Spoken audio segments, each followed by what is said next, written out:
Hello friends, welcome to रोशन की class YouTube channel. आप सभी का आज की इस वीडियो में एक बार फिर से बहुत बहुत स्वागत है दोस्तों। आज की इस वीडियो में हम देखेंगे यूपी बीएड 2021 के लिए जो हम देख रहे थे यहाँ पे memory based paper previous year का आप लोगों का 2020 का मैंने मेमोरी बेस्ड पेपर करा दिया है। पार्ट 1 पार्ट 2 में मैंने आप लोगों को 13 क्वेश्चन कराए हैं आपके 2020 के जो मेमोरी बेस्ड क्वेश्चन है रीजनिंग के। और आज की इस वीडियो में मैं आप लोगों को क्वेश्चन कराऊंगा 2019 के जो क्वेश्चन आए थे रीजनिंग के और कुछ क्वेश्चन 2018 के जो रीजनिंग के आए हुए थे आपके पेपर में।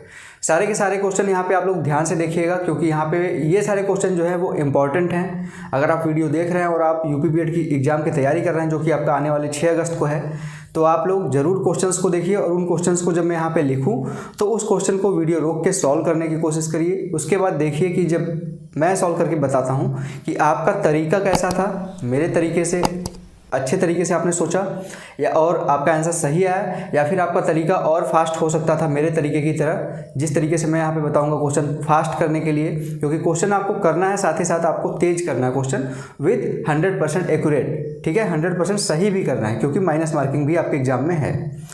तो चलते हैं, शुरू करते हैं आज की वीडियो। पहला क्वेश्चन यहाँ पे हम देखते हैं, देर नहीं करते हैं। पहला प्रश्न है, यहाँ पे ध्यान से देखिएगा, निम्न में से सही विकल्प चुनना है।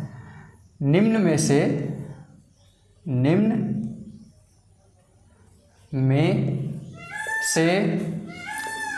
सही विकल्प चुनिए। सही विकल्प चुनिए।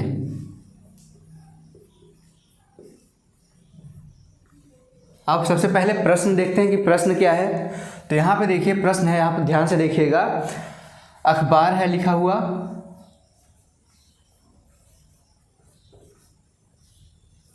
और इसका जो रिलेशन है वो है प्रेस से। उसी तरह यहाँ पे कपड़ा लिखा हुआ है, इसका रिलेशन किससे होगा? आपको सही यहाँ पे विकल्प चुनना है। पहला विकल्प है यहाँ पे दर्जी, ठीक। दूसरा विकल्प है बी मिल। तीसरा विकल्प है और चौथा विकल्प है, यहाँ पे ध्यान से देखिएगा, वस्त्र और तंतु। वस्त्र और तंतु, ये आपका 2019 का क्वेश्चन है तो ध्यान से देख लीजिएगा। ये क्वेश्चन है आपके सामने। सही विकल्प चुनना है। जिस प्रकार यहाँ पे रिलेशन किस तरीके से करते हैं क्वेश्चन को, पहले क्वेश्चन रोक के आप खुद करिए, उसका प्ले करके फिर से देखिए कैसे किया जाता है। जिसको नहीं आता सबसे पहले ध्यान दें, अखबार का रिलेशन जिस प्रकार से प्रेस से है। अब बताइए अखबार जो है वो प्रेस से कैसा रिलेशन बनाता है? आपको पता है प्रेस में अखबार छपता है, यानी कि एक तरह से कह सकते हैं कि अखबार जो बनता है वो प्रेस में बनता है। उसी तरीके से कपड़ा कहाँ बनता है? ठीक है, अब कपड़ा यहाँ पे दर्जी दिया गया, आप कंफ्यूज होंगे दर्जी में, तो कपड़ा दर्जी बनाता नहीं है, कपड़े को वो सिलता है। कपड़ा बनता जो है वो मिल में बनता है। ठीक है, तो इस क्वेश्चन का सही आंसर आपका हो जाएगा बी ऑप्शन, कपड़ा जो है वो मिल में बनता है। आशा करता हूँ आप लोगों को समझ में आएगा। जो रिलेशन यहाँ पे बन रहा है वो एग्जैक्ट वही रिलेशन आपको आगे बनाना है। ठीक है, तो पहला क्वेश्चन ये था, आप लोग देख लीजिए, ध्यान से लिख लीजिएगा। अब हम चलते हैं नेक्स्ट क्वेश्चन की तरफ, सेकंड क्वेश्चन की तरफ। और बस इतना रिक्वेस्ट है कि कॉपी पेन लेके बैठिएगा अपना, ये अगर वीडियो देख रहे हैं तो, क्योंकि क्वेश्चन यहाँ पे सॉल्व करने की कोशिश करिए खुद से, क्योंकि एग्जाम आपका मुश्किल से 1 वीक है। दूसरा क्वेश्चन देखिए ध्यान से। दूसरा क्वेश्चन थोड़ा सा यहाँ पे लिख देता हूँ, सीरीज का है। 2, 7, 16। अब यहाँ पे है क्वेश्चन मार्क, यहाँ पे आपको बताना है क्या है। अगला है यहाँ पे 46, फिर नेक्स्ट है 67 और लास्ट में है 92। ठीक है, तो यहाँ पे ध्यान से देखिए पहले क्वेश्चन को क्या लिखा गया है। सीरीज है, आपको बताना है कि यहाँ पे सीरीज श्रृंखला को पूर्ण करना है। ठीक है, और यहाँ पे मैं आपको ऑप्शन भी दे देता हूँ आज की वीडियो में। पहला ऑप्शन है 31, दूसरा ऑप्शन है 25, तीसरा ऑप्शन है 29 और चौथा ऑप्शन है यहाँ पे डी 35। अब बताइए कि इस क्वेश्चन मार्क वाली जगह पे कौन सी संख्या आएगी। ऐसे क्वेश्चन मैंने आप लोगों को करा रखे हैं। सीरीज का क्वेश्चन है। सबसे पहले आप सीरीज में देखिए कि सीरीज में गुणा हो रहा है कि जोड़ हो रहा है या फिर क्या हो रहा है। पहचानने के लिए मैंने बताया था सीरीज बहुत तेज़ी से बढ़ रहा हो तो वहाँ पे गुणा होगा, सीरीज धीरे धीरे बढ़ रहा है तो वहाँ पे जोड़ होगा। यहाँ पे देखिए सीरीज बहुत तेज़ी से बढ़ रहा है कि धीरे धीरे बढ़ रहा है। आप कहेंगे सर कि 6-7 टर्म में 2 से शुरू के 92 गया है तो सीरीज धीरे धीरे ही बढ़ रहा है। देखते हैं क्या कर रहा जा रहा है। तो धीरे धीरे बढ़ रहा है तो जोड़ के देखिए। सबसे पहले अंतर देखिए इन दोनों के बीच में। 7 में से 5 गया, 2 गया 5, 16 में से 7 गया 9। फिर यहाँ पे कुछ नहीं पता है हमको, आगे भी कुछ नहीं पता है। अब इसके आगे देखिए क्या है, क्योंकि यहाँ पे 2 ही टर्म आए तो हमको ये नहीं पता चल पाया कि यहाँ पे हमारा क्या पैटर्न बना रहा है। तो आगे भी देख लेते हैं। 46 में 67 में से 46 जाएगा तो कितना आएगा 56, 66 यानी कि 21 यहाँ पे आएगा। और आगे क्या होगा 70 इसको मान लेते हैं अगर, तो यहाँ पे 22 हो गया और 3 25 हो गया। तो आप देखेंगे इनके बीच में, आप यहाँ पे ध्यान से देखिएगा, इस चीज़ को अलग कर लीजिए यहाँ से। ये ऑप्शन है 5 और 9, 5 से 9 कैसे पहुँचेंगे, +4 करेंगे तब पहुँचेंगे। यहाँ पे भी आप देखिए ध्यान से कि 21 से 25 कैसे पहुँचेंगे, +4 करेंगे तब पहुँचेंगे आप 21 से 25। यानी कि सभी में प्लस प्लस हो रहा है, +4 यहाँ पे, +4 यहाँ पे, तो हमारा जो बीच में बचा हुआ है वहाँ पे भी +4 होना चाहिए। यानी कि यहाँ पे हम जब जोड़ेंगे इस संख्या में तो +4 यहाँ पे भी होना चाहिए। यानी कि +4 करेंगे 9 में तो कितना होगा, यहाँ पे 13 आ जाएगा। 16 में 13 जोड़ेंगे तो कितना आएगा, 16 में 13 जोड़ के देखिए आपका आएगा 29। अब 13 यहाँ आया, +4 करेंगे तो यहाँ पे 17 आना चाहिए ना। आगे से अगर ये सही है तो +4 करेंगे 17 आना चाहिए। 17 क्या 29 में 17 जोड़ेंगे तो 46 आएगा। तो आप कहेंगे हाँ 46 आएगा, यानी कि हमारा जो 29 हमने यहाँ पे निकाला है जो पैटर्न फॉलो करके वो बिल्कुल सही है। तो हमारा ऑप्शन नंबर कौन सा सही हो गया, ऑप्शन नंबर सी बिल्कुल सही है। क्वेश्चन देख लीजिए जल्दी से। अब चलते हैं हम तीसरे क्वेश्चन की तरफ। काफ़ी टाइम नहीं लगाऊंगा यहाँ पे, जल्दी जल्दी क्वेश्चन सॉल्व करते हैं, क्योंकि ऑलरेडी मैंने आप लोगों को सारे क्वेश्चन इतने अच्छे तरीके से बताए हैं कि आप लोगों को भी समझने में यहाँ पे आपको कोई दिक्कत नहीं आए। क्योंकि एक एक चीज़ मैंने जब पढ़ा रहा था मैं आप लोगों को ये सारी चीज़ें, तो एक एक चीज़ मैंने डिटेल में बताई हुई हैं। अगर आपने नहीं देखा है अभी तक, आपको किसी टॉपिक पे कन्फ्यूजन है रीजनिंग के, तो जाके आप प्लेलिस्ट में देख लीजिएगा, यूपी बीएड के रीजनिंग वाले प्लेलिस्ट में आपको सारी चीज़ें समझ में आ जाएंगी। अब यहाँ पे क्वेश्चन देखिए, अगला क्वेश्चन है आपका तीसरा क्वेश्चन। किससे है ये क्वेश्चन, ब्लड रिलेशन से है, यानी कि रक्त संबंध से है।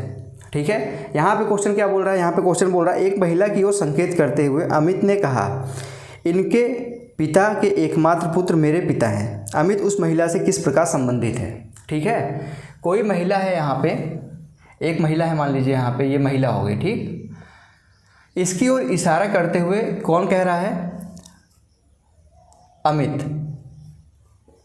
कह रहा है। इस तरफ बनाने की जरूरत नहीं है, मैं बस समझा रहा हूँ। इसलिए इस औरत की तरफ अमित इशारा करते हुए कह रहा है कि इनके जो पिता हैं, ठीक, इनके जो पिता हैं, पिता के एकमात्र पुत्र मेरे पिता हैं। इनके जो पिता के एकमात्र पुत्र हैं, एक महिला की ओर इशारा किया था, यानी कि ये महिला हो गई। इनके पिता के एकमात्र पुत्र अमित के पिता हैं, यानी कि अमित यहाँ पे नीचे आएगा।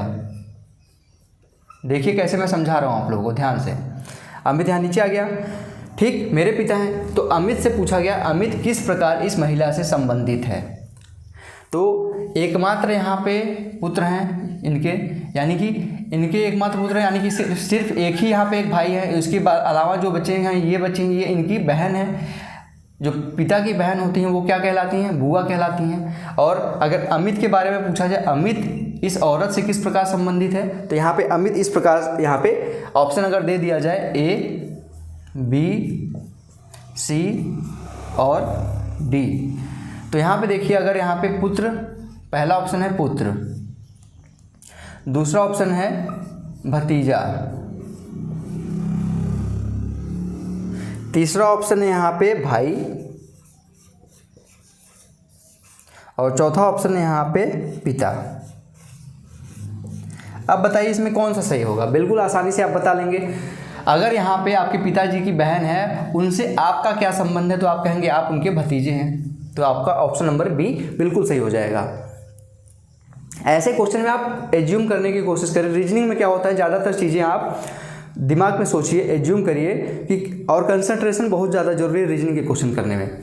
अमित बोल रहा है एक महिला की तरफ इशारा करते हुए, यहाँ बोला गया एक महिला की तरफ इशारा करते हुए बोल रहा है कि इनके पिता के एकमात्र पुत्र मेरे पिता हैं, यानी कि अमित के जो पिता हैं वो इनके पिता के एकमात्र पुत्र हैं, यानी कि अमित के पिता अकेले बेटे हैं और जो दूसरी बची वो बेटी होंगी इनके पिता के पिता की, यानी कि अमित का संबंध बोला जा रहा है तो अमित उनके भाई के पुत्र हैं। ठीक है, तो ये हो जाएंगे भतीजा।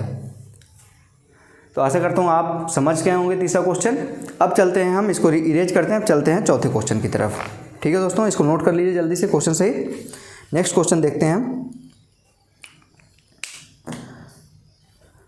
इरेज कर देता हूँ इसको मैं।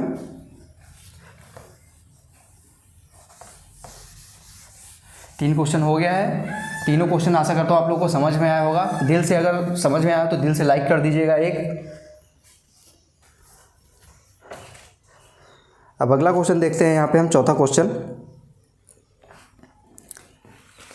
यदि शहर को गांव कहा जाए, ठीक है, क्वेश्चन समझिए, देखिएगा ध्यान से यहाँ पे।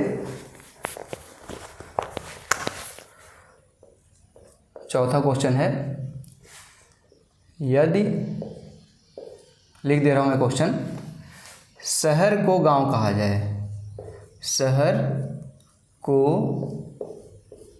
गांव कहा जाए,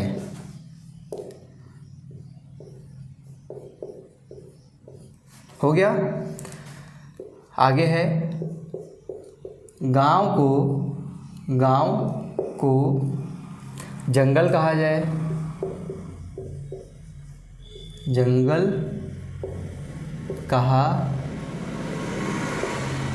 जाए। तीसरा है फिर, जंगल को सोफा कहा जाए, जंगल को सोफा कहा जाए।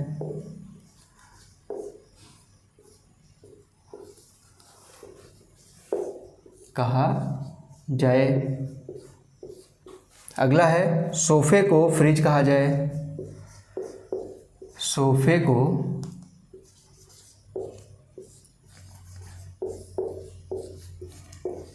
फ्रिज कहा जाए तथा फ्रिज को कमरा कहा जाए, तथा फ्रिज को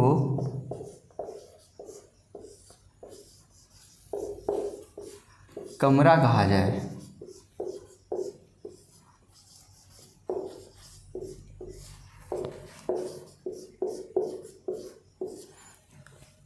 तो बताइए यहाँ पे, तो हिरन कहाँ रहता है,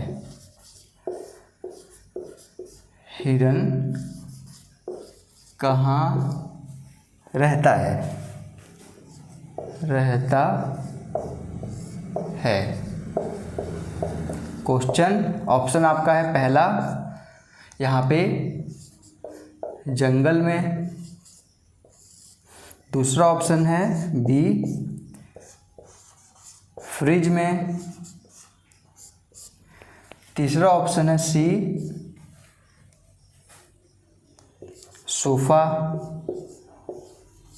और चौथा ऑप्शन यहाँ पे क्या है आपका, चौथा ऑप्शन यहाँ पे डी ऑप्शन यहाँ पे गांव। अब बताइए इसमें से सही आंसर क्या होगा। इस तरह का क्वेश्चन मैं करा चुका हूँ आपको पहली क्लास में, जो मैं 2020 का आपको पेपर करा रहा था उसमें मैंने आप लोगों को ये क्वेश्चन कराया हुआ इस टाइप का, तो आप लोगों को समझ में ज़रूर आया होगा।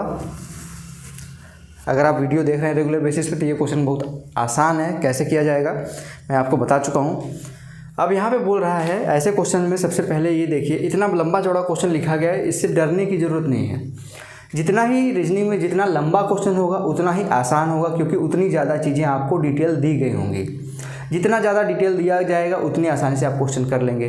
कोई क्वेश्चन जितना छोटा है उतना उस क्वेश्चन को बुझाएगा उसमें, क्योंकि डिटेल बहुत कम दी जाएंगी, डिटेल कम दी जाएंगी तो आपको खुद से समझना होगा वहाँ पे। अब यहाँ पे देखिए बोल रहा है, लास्ट में देखिए कह क्या रहा है, पूछ क्या रहा है, हिरन कहाँ रहता है। हिरन कहाँ रहता है, आपको पता है कि हिरन जंगल में रहता है। घर में तो रहता नहीं, फ्रिज में नहीं रहता, कहीं पे भी जो दिया गया है कमरे में, फ्रिज में, सोफे पे, गांव में, सिर्फ जंगल में रहता है और बाकी सभी जगह पे नहीं रहता है। लेकिन यहाँ पे जंगल को कहा क्या जा रहा है ये देख लीजिए, आपका आंसर आ जाएगा। जंगल को, यहाँ पे देखिए, जंगल को सोफ़ा कहा जाता है। यानी कि जब अगर हम कहेंगे कि हिरन जंगल में रहता है, लेकिन हम जंगल नहीं कह के जंगल को हम कह रहे हैं सोफ़ा, यानी कि हमारा ऑप्शन नंबर सी बिल्कुल सही होगा, ना कि ए।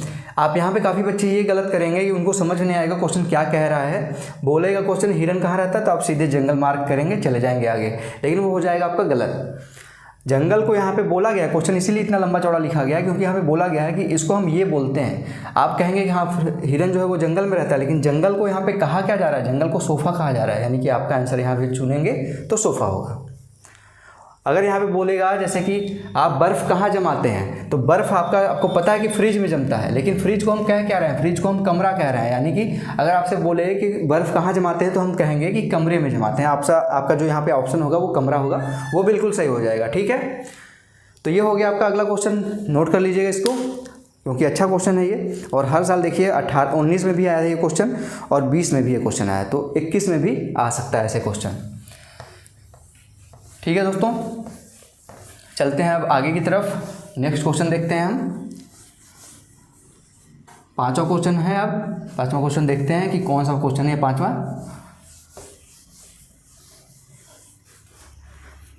और ये आपका यहाँ पे रीजनिंग का आज लास्ट वीडियो है यूपी बीएड के लिए, क्योंकि यहाँ पे अब मैंने आप लोगों को सारी चीज़ें पढ़ा भी दी हैं और क्वेश्चन भी करा दिए हैं। आज जो है वो 2018 के 5 क्वेश्चन, 2019 के 5 क्वेश्चन, इसके पहले मैंने आपको 25 क्वेश्चन, 26 क्वेश्चन लगभग 2020 के कराए हैं। तो टोटल यहाँ पे आप लोग 40 क्वेश्चन लगभग देख चुके हैं। उसके पहले मैंने टॉप 10 क्वेश्चन जो कराए थे वो भी प्रीवियस ईयर के ही थे, उसमें भी मैंने आप लोगों को 10-10 करके 3 दिन पढ़ाया था। तो कुल मिला के 60-70 क्वेश्चन करा दिया मैंने आप लोगों को। अगर वो सभी क्वेश्चन देख लेंगे या बाकी क्वेश्चन पढ़े हों चाहे ना पढ़े हों, अगर ये 5-6 वीडियो आप लोग देख लेते हैं तो मैं गारंटी देता हूँ आपके रीजनिंग के 50 क्वेश्चन में से 35 से 40 क्वेश्चन आपको इन्हीं क्वेश्चंस में से आपको देखने को मिलेंगे।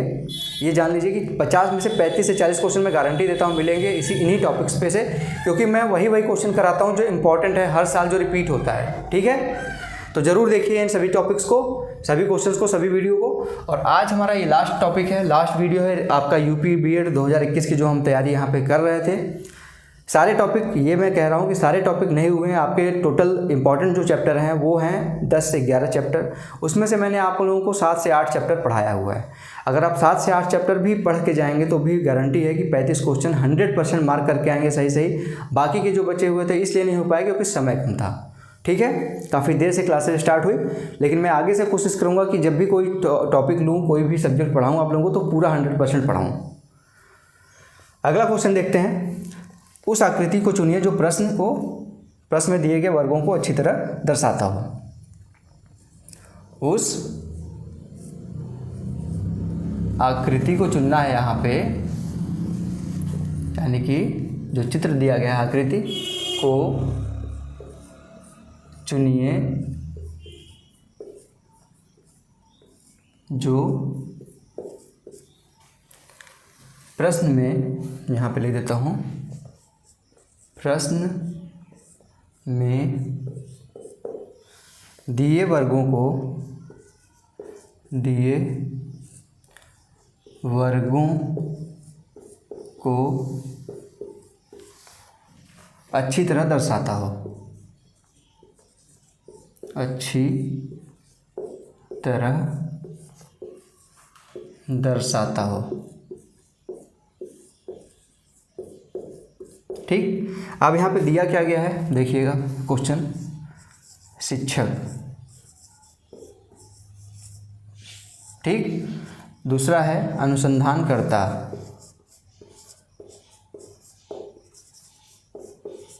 अनुसंधानकर्ता, और तीसरा है यहाँ पे वैज्ञानिक।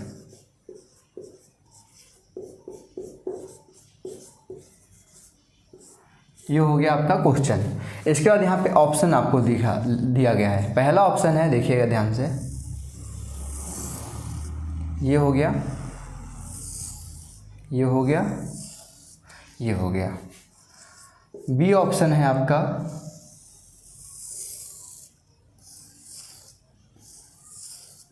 ठीक, सी ऑप्शन है आपका यहाँ पे, ध्यान से देखिएगा।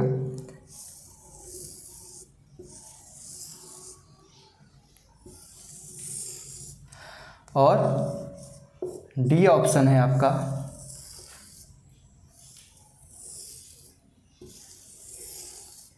ठीक है, अब बताइए यहाँ पे कौन सा ऑप्शन सही होगा दिए गए प्रश्न के लिए। जो यहाँ पे दिया गया है, शिक्षक आपका बोला गया है, अनुसंधानकर्ता बोला गया है और साइंटिस्ट बोला गया है, यानी कि वैज्ञानिक बोला गया है।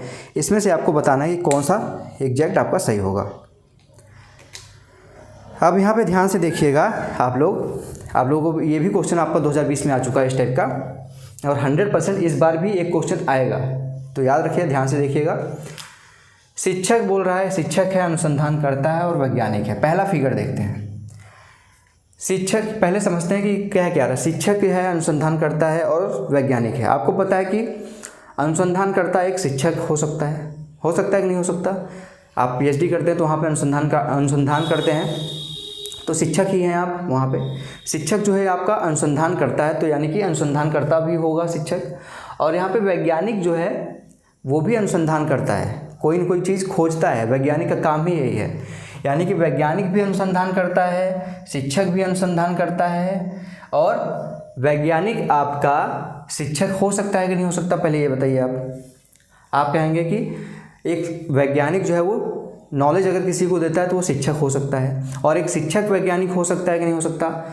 हो सकता है, बिल्कुल हो सकता है। आपका शिक्षक है कोई, अगर वो कोई यहाँ पे खोज करता है, अनुसंधान करने के बाद कोई ऐसी चीज़ यहाँ पे खोजता है जो अभी तक नहीं है अवेलेबल, उसके बारे में नहीं पता, तो वो वहाँ पे वैज्ञानिक कहा जाएगा। यानी कि तीनों एक दूसरे से कहीं ना कहीं अटैच हैं, लेकिन पूर्ण रूप से क्या कह सकते हैं कि सभी के सभी शिक्षक वैज्ञानिक हैं, या सभी के सभी शिक्षक अनुसंधान करता है, या फिर सभी के सभी वैज्ञानिक अनुसंधान करता है। तो ऐसे नहीं कह सकते। जब हम भाई ऐसे तो कुछ ना कुछ होंगे ना, जो शिक्षक होंगे वो वैज्ञानिक नहीं होंगे, जो वैज्ञानिक होंगे कुछ ऐसे होंगे जो अनुसंधान करता नहीं होंगे। तो ऐसा जब है तो हम ये नहीं कह सकते कि हमारा कोई भी चीज़ किसी के अंदर पूरा का पूरा लाई करेगा। यहाँ पे ये जो फिगर है उसमें बोल रहा है कि एक आपका सबसे ऊपर है, यानी कि कोई भी कह लीजिए अनुसंधानकर्ता के अंतर्गत वैज्ञानिक है या फिर वैज्ञानिक के अंतर्गत शिक्षक, ऐसे कह सकते हैं। तो ये बिल्कुल गलत है। दूसरा क्या बोल रहा है, ये आपका अगर हो गया अनुसंधानकर्ता, उसके अंतर्गत आपके पूरे के पूरे शिक्षक आते हैं और पूरे के पूरे वैज्ञानिक आते हैं। तो ऐसा तो नहीं हो सकता ना कि पूरा अनुसंधान करता है उसके अंतर्गत जो भी आए वो शिक्षक ही हों और वैज्ञानिक हों, तो ये भी गलत है। तीसरा फिगर देखते हैं। यहाँ पे मान लीजिए इसको अनुसंधानकर्ता मान लेते हैं, इसके अंतर्गत हम रख देते हैं वैज्ञानिक को और इसको शिक्षक को, तो ये भी गलत होगा क्योंकि शिक्षक यहाँ पे अनुसंधानकर्ता से कोई रिलेशन नहीं बना रहा है। अगर इसको हम शिक्षक मान लें, इसको वैज्ञानिक बना लें, तो वैज्ञानिक भी यहाँ पे देखेंगे इस लाइन से टच नहीं कर रहा है, यानी कि इसका भी इससे कोई रिलेशन नहीं है, तो ये भी गलत होगा। जबकि आपको पता है कि तीनों का कुछ ना कुछ एक दूसरे से रिलेशन होगा। और चौथे क्वेश्चन में देखिए, चौथा क्वेश्चन बिल्कुल सही होगा। क्यों होगा, यहाँ पे इसको मान लीजिए वैज्ञानिक, इसको अनुसंधानकर्ता, इसको शिक्षक, किसी को कुछ मान लीजिए, देखेंगे आप तीनों का एक दूसरे से रिलेशन है, ठीक है। और बीच में यहाँ पर एक तीनों में कॉमन है ये वाला एरिया जो मैं यहाँ पे डार्क कर रहा हूँ, इस वाले एरिया को आप कहेंगे ये तीनों में है। यानी कि कुछ ऐसे लोग होंगे जो वैज्ञानिक भी होंगे, वो लोग शिक्षक भी होंगे, वो लोग अनुसंधान भी करेंगे। तो ये फिगर कैसे सही हुआ आप लोगों को आशा करता हूँ समझ में आ गया होगा। पांचवा क्वेश्चन काफ़ी अच्छा था, और ये जो दिया गया था यहाँ पे ये शिक्षक, अनुसंधानकर्ता, वैज्ञानिक, ये काफ़ी अच्छा यहाँ पे दिया गया था 2019 में, क्योंकि यहाँ पे काफ़ी लोग कन्फ्यूज जरूर होंगे। लेकिन आप लोग अगर मुझसे पढ़ रहे हैं तो इस क्वेश्चन को कैसे हैंडल करना है, कैसे सोचना है, वो आप लोगों को क्लियर होना चाहिए। पांचवा क्वेश्चन है, जल्दी से नोट करिए। नेक्स्ट क्वेश्चन की तरफ बढ़ेंगे अब हम।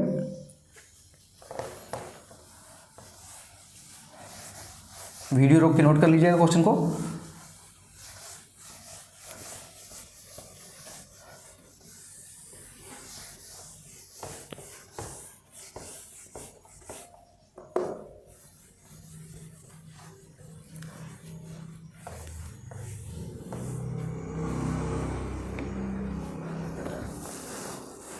अब हम चलते हैं छठवें क्वेश्चन की तरफ, ठीक है। छठवां क्वेश्चन है, देखिए 6 नंबर का क्वेश्चन है। बोल रहा है लुप्त पद ज्ञात कीजिए। लुप्त पद ज्ञात कीजिए। लुप्त पद क्या है, यहाँ पे दिया गया है HI, फिर है यहाँ पे ध्यान से देखिएगा सी डी, और यहाँ पे है आगे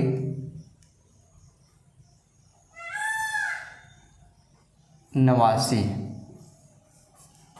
और लास्ट में आपका है ये पद लुप्त। यहाँ पे आपको बताना क्या आएगा।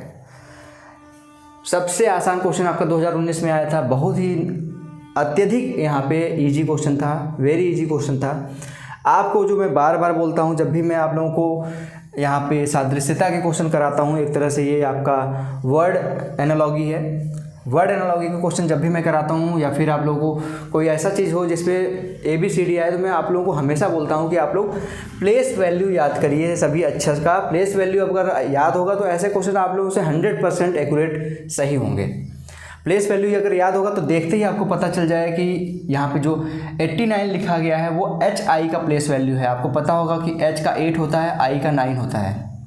तुरंत आपको पता चल गया कि इसका ये प्लेस वैल्यू है, तो आगे भी हमारा जो होगा वो इसका प्लेस वैल्यू होगा। इसका प्लेस वैल्यू C का 3, D का 4 यहाँ पे, ठीक है, C का 3 और D का 4, आपका आंसर आ गया। अब सोचिए कि कैसे क्वेश्चन वहाँ पे आया था। इजी था, लेकिन उसके लिए इजी था जिसको प्लेस वैल्यू पता है। प्लेस वैल्यू नहीं पता होगी तो आपको पता ही नहीं चलेगा कि ये 89 लिखा कैसे है। 89 नहीं पता चलेगा तो आप CD का पता नहीं कर पाएंगे, नहीं लिख पाएंगे। ये छठा क्वेश्चन था, नोट कर लीजिए जल्दी से। इसके बाद हम चलेंगे 7वें क्वेश्चन की तरफ, ठीक है।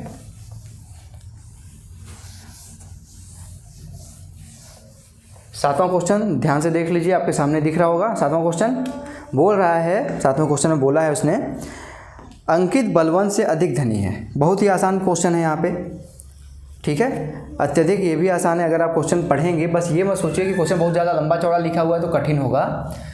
बोल रहा है अंकित जो है वो बलवंत से धनी है और चेतन अंकित से धनी है। लास्ट में फिर बोल रहा है दिनेश चेतन से अधिक धनी है, और लास्ट में बोला है कि समीर इन सबसे धनी है, और बोल रहा है लास्ट में पूछ क्या रहा है कि सबसे कम धनी कौन है। सिंपल सा यहाँ पे दे दिया गया है। यहाँ पे क्वेश्चन में जो दिया गया है वो सिंपल सा आप लोगों को एक यहाँ पे बता दिया गया है। उसको अगर आप ड्रॉ करेंगे तो आप कुछ बझाया नहीं है इस क्वेश्चन में, आप लोगों से कुछ भी यहाँ पे कॉम्प्लिकेशन नहीं क्रिएट किया, सिंपल सा क्वेश्चन पूछा गया है। यहाँ पे जैसे जैसे क्वेश्चन बोलता जाए वैसे लिखते जाइए। अंकित बलवंत से अधिक धनी है, अंकित, यहाँ पे देखिए ध्यान से, अधिक है यानी कि इस तरह से मैंने बताया कि इस तरह से करते हैं, बलवंत से अधिक धनी है। उसके बाद बोल रहा है कि चेतन अंकित से अधिक धनी है, यानी कि अंकित से भी धनी कौन है, चेतन है। फिर क्या बोल रहा है, बोल रहा है कि दिनेश जो है वो चेतन से अधिक धनी है। अब सीधे सीधे बोल रहा है, यहाँ पे कोई चीज़ फंसाया नहीं कि किससे कम है किससे ज़्यादा है। अब बोल रहा है यहाँ पे जो है कौन, दिनेश, दिनेश जो है वो चेतन से अधिक धनी है। और लास्ट में यहाँ पे बोला गया है कि समीर इन सब से धनी है, यानी कि जितने भी लोग दिए हैं बलवंत, अंकित, चेतन और दिनेश, जो समीर है वो सभी से धनी है, यानी कि समीर आपका आ जाएगा यहाँ पे कहीं। यहाँ पे लिख देता हूँ मैं, समीर सबसे धनी है, यानी कि सबसे आगे होगा ये, समीर सबसे धनी है। और बोल रहा है कि सबसे कम धनी कौन है, तो आप बता देंगे इसमें। अब इस क्वेश्चन में आप लोगों को कुछ बताना है। सबसे धनी यहाँ पे है, उसके बाद ये है, उसके बाद ये है, उसके बाद अंकित है, लास्ट में आता है बलवंत, यानी कि सबसे कम धनी कौन है, बलवंत। आपका जहाँ जिस ऑप्शन में बलवंत लिखा होगा वो ऑप्शन बिल्कुल सही होगा। कैसे किया जाए, क्योंकि क्वेश्चन आप बड़ा देख के आप डरिए मत। क्वेश्चन जो दिया गया था काफ़ी लेंदी दिया गया था, लेकिन उस क्वेश्चन को पढ़िए, हो सकता है उसमें सिंपल सी चीज़ें दी गई हों जो आप एक एक बार पढ़ते जाएँ, आप सॉल्व करते जाएँ, ठीक है। सातों क्वेश्चन ध्यान से देख लीजिए। अब चलते हैं हम नेक्स्ट क्वेश्चन की तरफ।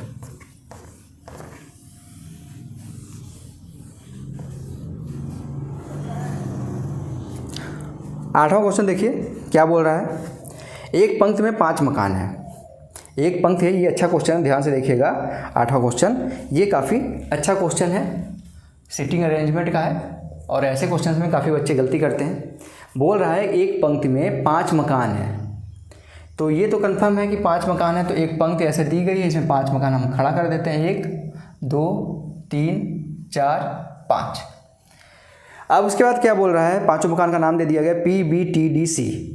P B के दाईं ओर है, ठीक है, और T के बाईं ओर। P जो है, अब यहाँ पे देखिए, अब यहाँ पे P को कहाँ रखे हैं, D को कहाँ रखे हैं अभी नहीं कंफर्म हो रहा, तो यहाँ पे हम लिख लेते हैं। P जो है B के दाईं ओर है, यानी कि B यहाँ पे है और इसके कहीं दाहिनी तरफ कौन है, P है। अब यहाँ पे दाहिने और बाएं क्यों, कैसे मैंने B के दाहिने P यहाँ पे रख दिया, इस साइड क्यों नहीं रखा, क्योंकि जब भी आपसे क्वेश्चन में कुछ बोला नहीं जाता कि B का मुख दक्षिण दिशा में है या फिर B का मुख किस दिशा में है, तब तक हम जो यहाँ पे मानते हैं वो हमेशा और हमेशा उत्तर दिशा में मानते हैं। जो B घर यहाँ पे हम रखेंगे, उसका सभी का घर जो यहाँ पे घर रहेगा उसका मुख हम उत्तर दिशा में मानेंगे, जब तक ये कहा ना जाए क्वेश्चन में कि उसका घर का जो मुख है या फिर जो भी व्यक्ति है उसका मुख है वो दक्षिण दिशा में है। ठीक है, तो जब यहाँ पे B का मुख इस दिशा में होगा तो इसका दाहिना इधर होगा और बायां इधर होगा। और बोल रहा है यहाँ पे कि जो P है वो B के दाहिने तरफ है, यानी कि जो P है वो B के दाहिने तरफ है, यहाँ पे आ गया। फिर उसके बाद क्या बोल रहा है, और T के बाईं ओर है। जो P है वो B के तो दाहिने तरफ है लेकिन T के बाईं ओर, यानी कि T इस साइड कहीं आएगा, T और B के बीच में P आएगा। इतना बोला है, यहाँ पे हमने इसको बना लिया। उसके बाद बोला है C P के दाएं तरफ है। C जो है P के दाएं तरफ, यानी कि P जो है यहाँ पे इसके दाहिने तरफ कहीं न कहीं C होगा।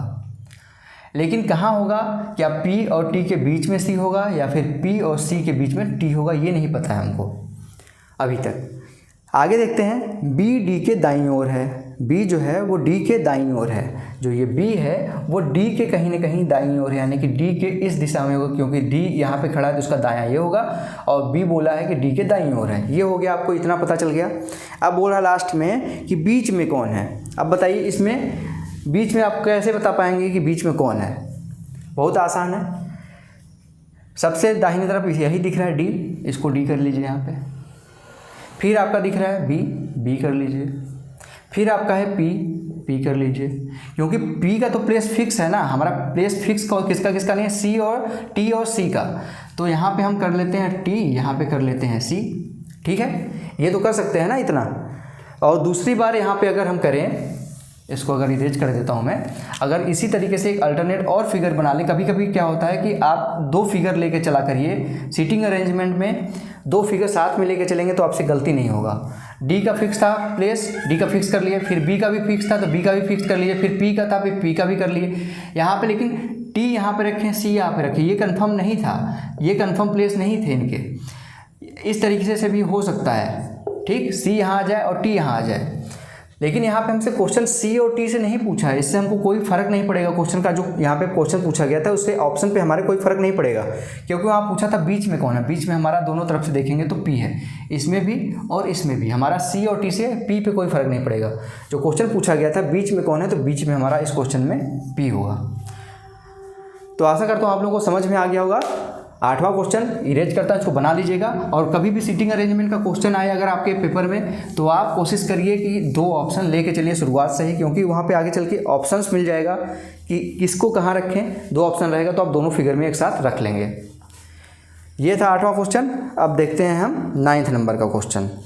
ठीक है दोस्तों, अब 9वां क्वेश्चन देखिए, यहाँ पर लिखा गया है, ध्यान से देखिएगा। 9th question, AZB,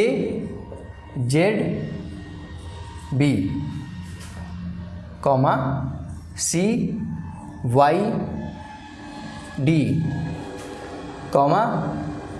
EXF। अब यहाँ पे बोला गया है अगला यहाँ पे टर्म क्या होगा। यहाँ पे आपसे बोला गया कि अगला टर्म क्या होगा, और आगे बोला गया यहाँ पे दिया गया है I, V और J, और लास्ट में यहाँ पे दिया गया है KUL। ठीक, अब बताइए यहाँ पे क्वेश्चन मार्क की जगह पे क्या आएगा, जल्दी से बताइए। बहुत ही आसान क्वेश्चन है, आप लोगों को मैं डेली बेसिस पे जो क्वेश्चन कराता हूँ तो इस टाइप के क्वेश्चन जरूर आते हैं। ये भी सीरीज का ही क्वेश्चन एक तरह से कह सकते हैं, बस ये आपका वर्ड सीरीज है, नंबर सीरीज नहीं है। वर्ड सीरीज का जब भी क्वेश्चन आए तो आपको मैंने आप लोगों को बताया था कि प्लेस वैल्यू बहुत ज़्यादा जरूरी होती है। प्लेस वैल्यू पता है आप तो तुरंत इस क्वेश्चन को सॉल्व कर पाएंगे आप। इसीलिए मैं बार बार बोलता हूँ प्लेस वैल्यू, क्योंकि आप खुद देखिए अगर आप लोगों को प्लेस वैल्यू याद हो तो कितनी आसानी से क्वेश्चन हो जाएगा। ये 1 है, ये 2 है, ये 3 है, ये 4 है, ये 5 है, ये 6 है। तो यहाँ पे क्या आएगा, 7 आएगा, गैप 8। यही आएगा ना। जब यहाँ से चला आ रहा है, पहला और तीसरा ले रहे हैं तो पहला दूसरा, फिर यहाँ पे तीसरा चौथा, फिर पाँचवा छठवां, ये प्लेस वैल्यू है। ई का 5 होता है, एफ का 6 होता है, डी का 4 होता है, 3 सी का 3 होता है। उसी तरीके से 7 किसका होता है, तो आप कहेंगे यहाँ पे जी का होगा और एच का होगा, जी और एच। अगर आपके ऑप्शन में एक ही जगह जी और एच दिख रहा है आपको, जैसे यहाँ पे मैं ऑप्शन में आपको दिखा देता हूँ, इस तरह से लिखा गया है एच और जी, यहाँ पे कुछ भी रख देते हैं, आई कर देते हैं, यहाँ पे डब्ल्यू बी सी और जी एच, ठीक है, और यहाँ पे डब्ल्यू कर देते हैं और के। तो आप तुरंत अगर इस तरह से ऑप्शन देखें आप, तो तुरंत इसको मार्क करिए, आगे चलिए, क्योंकि आपका 100% यहाँ पे सही होगा ये, ठीक है, 100% आपका एक्यूरेट होगा ये क्वेश्चन। ये चीज़ आप ध्यान दीजिएगा, इतना चीज़। क्यों? क्योंकि यहाँ पे एक ही ऑप्शन ऐसा है जिसमें यहाँ पे पहले नंबर पे जी है और तीसरे नंबर पे एच है। आपका पहले नंबर पे जी है, तीसरे नंबर पे एच है, इसमें कन्फ्यूज मत होइए कि यहाँ पे एच और जी है। पहले पे जी है, तीसरे पे एच है, ना कि पहले पे एच है, तीसरे पे जी है। आप तुरंत आंसर करिए, चल दीजिए। लेकिन अगर यहाँ पे ऐसे होता, यहाँ पे जी और एच भी सेम प्लेस पे होते, यहाँ पे जी होता और यहाँ पे एच होता, तो कैसे करते? क्योंकि यहाँ पे भी जी और एच है, यहाँ पे भी जी और एच है, तो आप बीच वाली वैल्यू को भी निकालेंगे। बीच वाली वैल्यू कैसे निकालेंगे? आप यहाँ देखेंगे जेड है, फिर वाई है, वाई के बाद जेड आता है, वाई के पहले एक्स आता है, एक्स के पहले यहाँ पे क्या आएगा? यहाँ पे देखेंगे एक्स किसका है? 24 का, ये 25 का, ये 26 का। तो 24 के पहले 23, 23 का क्या होता है वैल्यू? यहाँ पे 23 का होता है आपका डब्ल्यू। तो यहाँ पे अब ये ऑप्शन बिल्कुल सही कह सकते हैं आप कि जी डब्ल्यू एच आपका सही आंसर होगा। कैसे किया गया? अगर प्लेस वैल्यू याद है तो सोचिए कितनी आसानी से क्वेश्चन हो गया है। 9वां क्वेश्चन नोट करिए जल्दी से। अब हम चलेंगे, देखेंगे 10वां क्वेश्चन।